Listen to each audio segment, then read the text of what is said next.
you can pan in on this, JK, but Caruso just hit at the wrong hole. Fuck.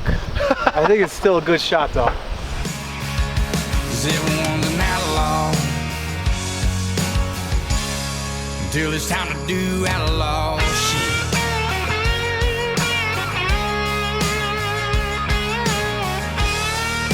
Where are we at today, Coach? All right, JK, so today we're at Spring Hill Golf Course in Aurora.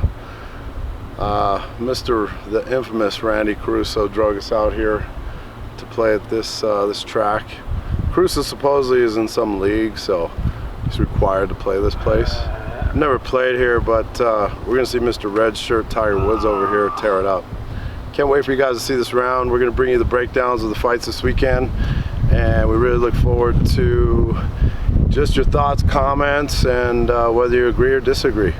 Keep subscribing and tune in. Let's watch Mr. Caruso.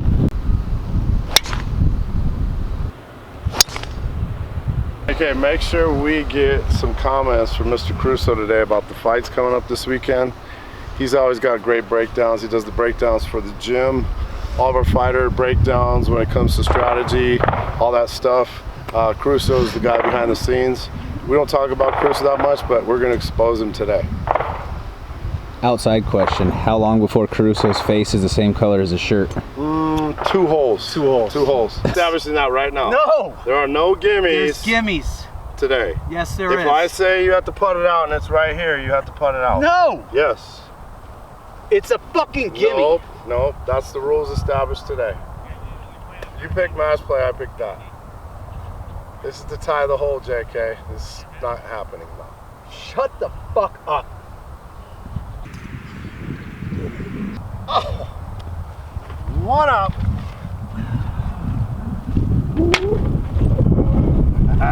Now Red's again. Fucker. Aljo dominates him. Doesn't matter. Sugar defends 9 takedowns. All Aljo needs is 1. And I have personally been grappled with Aljo, and I've been choked out by Aljo. He is the strongest 35er I've ever rolled with. He's a fucking beast. When he gets a hold of you, you're not getting away from him. Just his transitions, his strength, everything. I think Sean will be so worried about the takedown that Aljo will actually do pretty good in striking department, and then as soon as Sean starts to strike with them, he'll transition to grappling. It's just going to be constant pressure, and O'Malley won't be able to set his feet. So even if he does land, he's not going to be landing with any kind of power. I'm sure he's going to throw up his knees a lot, but because Aljo likes to shoot at constant angles and constant chain wrestling, it's very hard to land on somebody that is just constantly coming from different angles.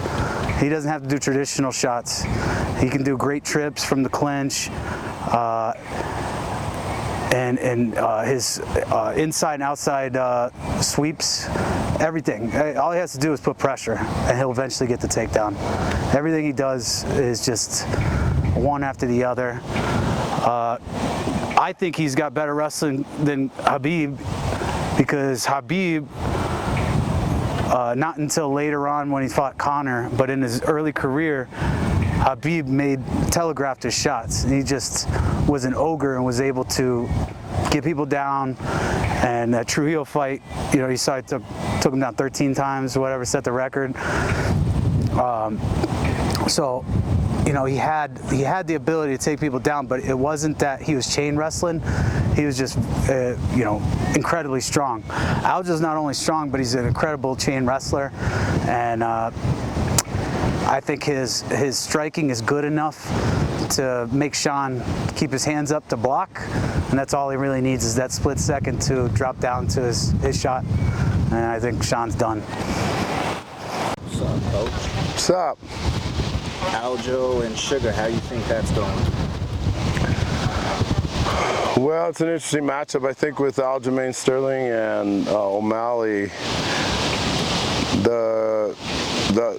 it's obvious. I mean, Aljo wants to get to the ground. O'Malley wants to keep it on the feet. O'Malley's going to try to use his speed and length to do Oh, shit! Caruso almost made it. I mean, anyway, O'Malley wanted to keep it long and on the feet and use his speed and range. Aljo wanted to close distance. Obviously, he wants to back take him. Aljo's one of the best in the world at that.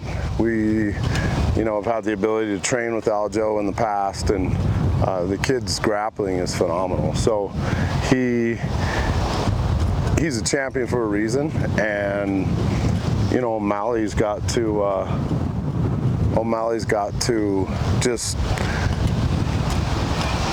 use his speed, but also maintain his range, and then he's going to have to fight off some of the back takes. I mean, at the end of the day, I think Aljo's going to get it to the ground. It's 5 rounds, so they're going to get it to the ground at some point. Can he survive that? That's the question. And so I think once Aljo he's proven in the past, once he gets someone's back, he's a backpack and he knows how to finish there, and he can be grimy. And so I think inside of 3 rounds you see Aljo find a finish. That first round is gonna be a little scary though. Aljo can be hit. He is hittable, and so I think with sometimes O'Malley, if he keeps you at range, he can one-hit quit you. So that's going to be the key for Aljo. But I think inside of 3 rounds, you see Aljo finish him with some type of rear naked choke or some type of submission on the ground, especially from his back attack. If Sean in the first round throws over 100 jabs, it's going to be a long-ass fight for Aljo. If Sean throws anything other than a long-ass quick jab, it'll be within 3 rounds. His key to winning is a boring jab fest without no power, without nothing. Constantly moving, constantly jabbing, keeping range. If he does anything other than that, which he probably will, Aljo will get in.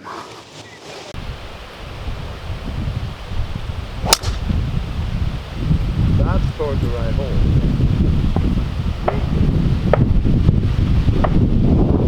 Weak sauce. Weak sauce. I'm up 5. Through 5.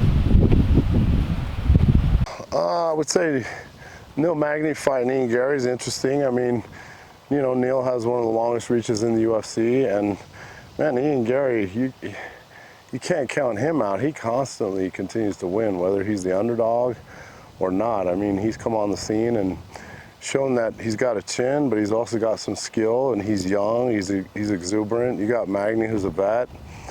Magny to try to use his range, but I think the speed and the youth of Gary neutralizes a lot of what Magny's going to try to do. I would say Magny, though, is definitely going to try to clinch, work some of that short game, whether it's on the wall or taking him down. Man, but I don't know. The speed and the youth of Gary, I think, is going to be the problem. He's got incredible hubris and confidence, too. Yeah, Gary's confidence is crazy right now. I mean, he's winning a lot of fights, and he's even coming back and winning fights. So, you can't discount that. And Magny's a vet, and he's going to stick in there no matter what. But man, you can't discount Gary at all.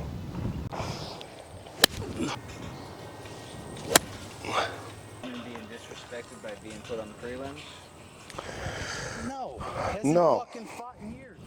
I mean, isn't Weidman the headliner on the prelims? He's the main event on the prelims, right?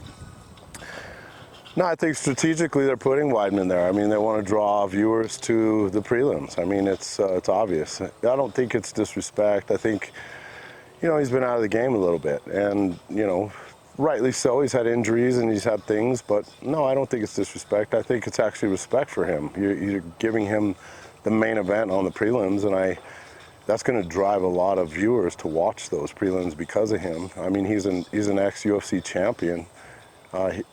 What more? I mean, what else does he have to do personally, I think he should feel accomplished, and like it's a actually an honor to main event that. Shit, like, oh, I got 2. No, you didn't, bitch. You didn't even putt your fucking putt. Yeah, the tough finale is cool. I mean, it's a hell of a feat to get through tough, and kudos to Hubbard, man. He's a good kid. We fought him before. Obviously, he's training in Denver.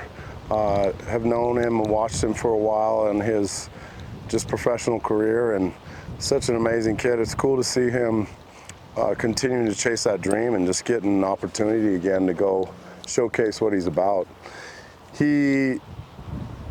He's done such a good job through tough. I mean, it's a tough just competition to get through with the weight cuts, how many fights you have, the being away from your family, taking away all your stuff like your phones and media and all the things that you tap into daily, not getting to see your loved ones. I mean, it's a mental grind just as much as a physical grind. So kudos to both guys getting there. I'm giving the edge to Hubbard. An interesting matchup also coming this weekend, coming off the tough finale, is, you know, Gibson and Katona. The cool part is, for me at least, when I was a coach on The Ultimate Fighter, when it was Stipe and DC, Katona was actually on that season, and obviously is super talented. He's shown that. He showed that when he was in the UFC. Coming out of the UFC and then having to go back into tough is not easy to do, but his skill and talent is there. It's obvious. I mean, he wouldn't be in the finals if it wasn't.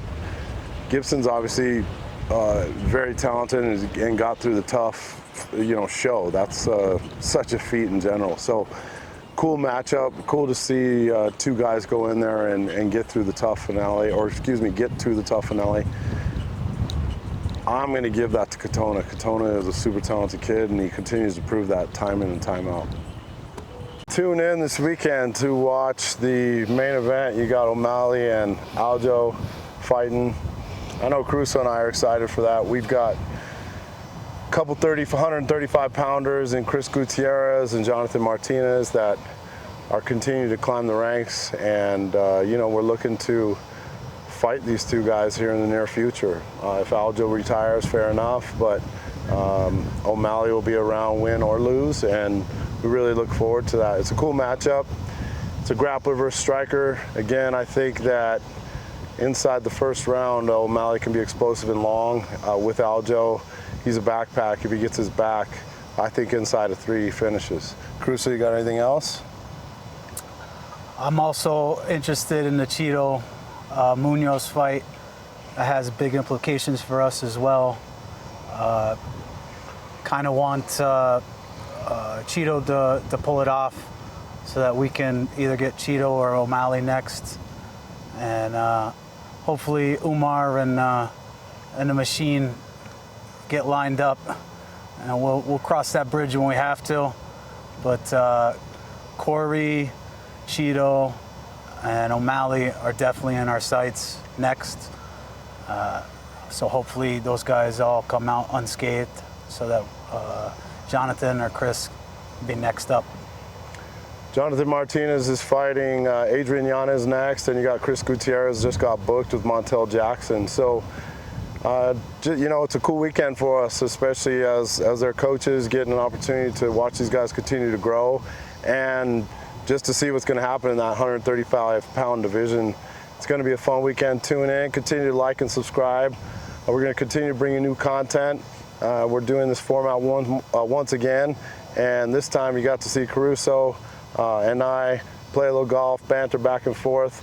One of my favorite dudes on the planet, even though he's an asshole. Come on, JK, fuck him! Go ahead, we want to see you leave. You cocksucker, you. You cocksucker. It's a beaut, JK. You it's a beaut. That's a cocksucker. wrap. That's a wrap. Say goodnight.